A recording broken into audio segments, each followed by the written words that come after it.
Most YouTube channels fail before they ever reach 100 videos, not because the creators aren't talented, but because they underestimate the amount of time and effort that goes into creating consistent content.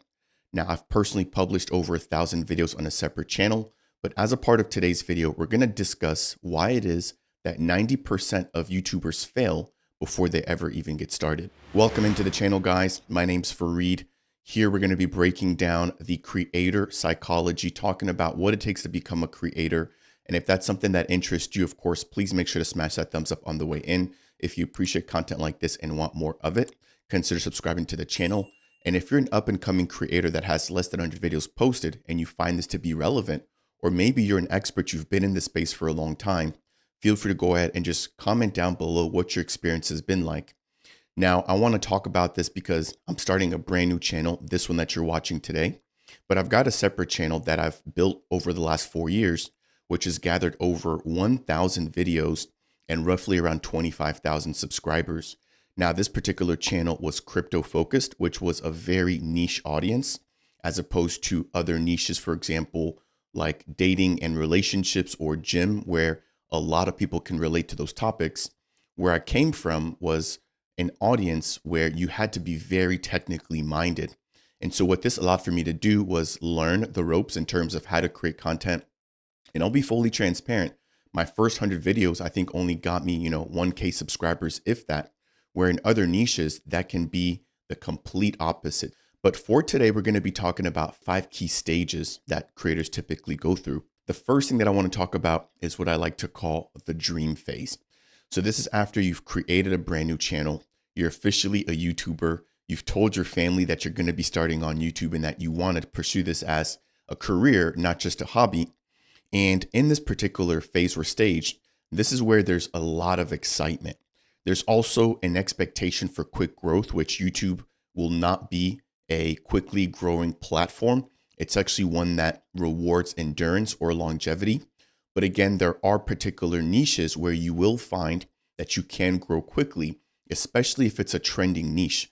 For example, take AI. That was a niche where if you came in at just the right time, you could have grown exponentially because there really wasn't a lot of creators within the AI space. However, there was a lot of demand for AI specific content. So that's just one kind of example there where you can grow long term and pretty quickly. But for a lot of niches where there's already an established market in terms of supply and demand, and there's already an established community of creators, you will essentially have to prove yourself to the algorithm by being consistent and by always providing value. That's the biggest thing when it comes to YouTube, is to provide value. The next phase is what I like to call the reality phase or the reality check.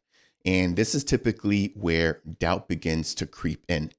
In terms of common experiences, this is when you're only getting 10 views per video. This is when your friends aren't really watching your content. This is when you're barely seeing any subscriptions or any subscriber growth. And this is when you've been putting in, 1 month's worth of work, 2 months worth of work, 3 months worth of work. And so this is kind of when you begin to ask yourself, is being a content creator even worth it? And I know that I went through this process for a little bit when I started my crypto channel. Again, very new to the space. It was sort of a niche audience, but there were already established creators and I was having to prove myself to the algorithm. And I felt discouraged at the very beginning, but know that you're not alone. This is very typical. And again, YouTube is trying to weed out the strong from the weak, the consistent from the inconsistent, and the ones that really want this as a full-time opportunity, as opposed to ones that are just doing it for the money or that are just doing it as a hobby. Now, after that second phase, we jump into part 3 or phase 3, which is where we have the validation problem. Now, I want to explain this because as a creator, I've experienced this myself. This is when you begin to get addicted to things like views, subscribers, likes, comments. And it's also when you begin to really dive into the analytical side of things where you're taking a look at your average view duration, you're taking a look at your average watch times, you're taking a look at just anything to optimize or to get feedback as to how well you're doing. Now, you may not realize this as a creator, but once you start to look for views, look for subscribers and all of these things, you've put yourself in a position where you're looking for validation in order to continue making content. And for a lot of early channels, that validation doesn't come until later. And as a result of that validation not being present, the creator is then demotivated or loses motivation and essentially stops creating content. And so, one thing I want to say here is that the hardest part about YouTube isn't actually making the videos, it's making the videos when nobody's watching. And that is the part and that is the phase where you really have to have the mindset that I'm not going to quit, and that you sort of already are starting to see yourself as a full-time creator before it happens. Because I can promise you, and I'm going to go through it on this channel as well, I'm not going to be successful overnight.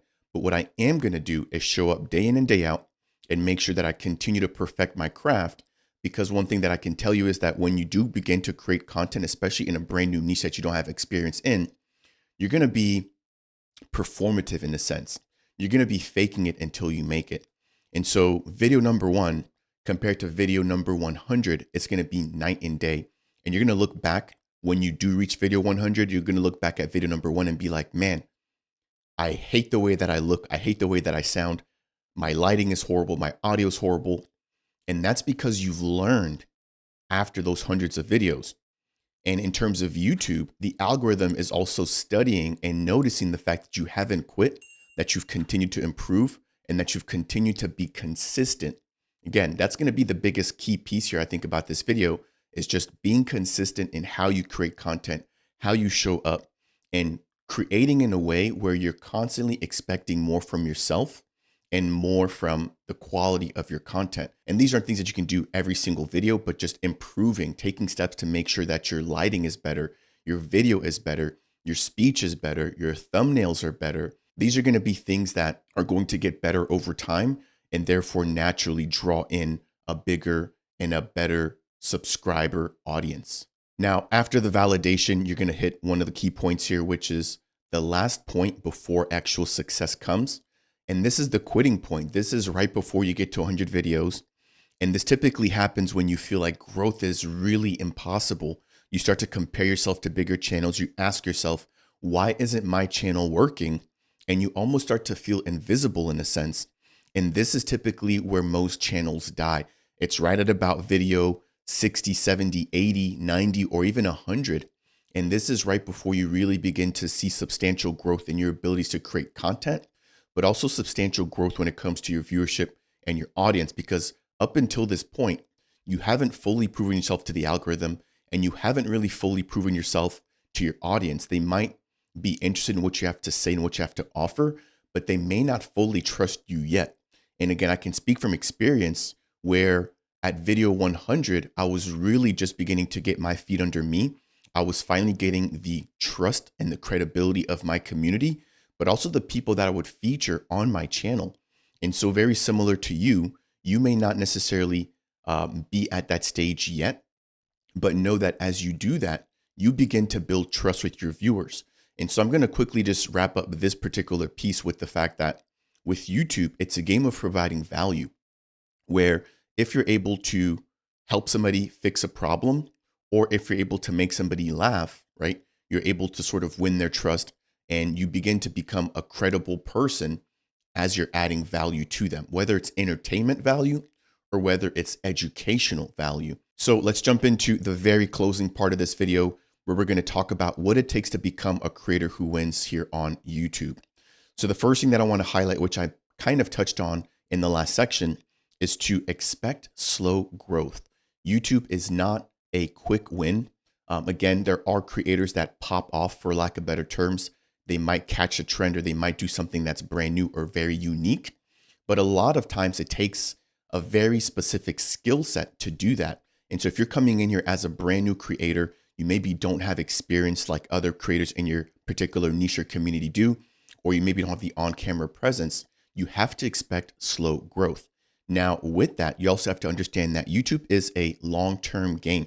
You're going to learn skills. You're going to become a better creator. And it's just like the gym. You don't go into the gym, work out really hard one single time, and all of a sudden have muscles like Mr. Olympia or like Arnold Schwarzenegger. It's going to take repeated sessions of coming in early, putting in the hours, grinding.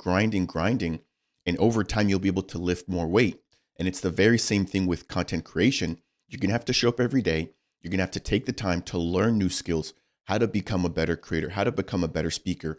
And over time, as you do that, your content will also improve. Now, I also mentioned earlier how important it is to improve with each video. That's what creators that win in this space do. They're constantly looking for how to be better. But there's also something else that I want to mention here, which is to not just focus on views, but to focus on new ideas.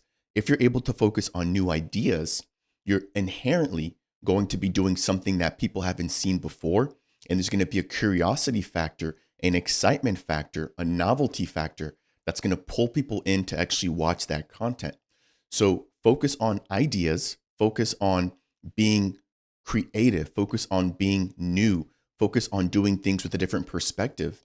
And as you're able to do that, you will inherently create an audience, because what you're doing is going to be very different and it's going to set you apart from all of the other creators within your particular niche. So as we get ready to close out, don't forget that it's typically not the best or the smartest creators that succeed on YouTube. It's the ones that don't quit. Take, for example, creators like Mr. Beast.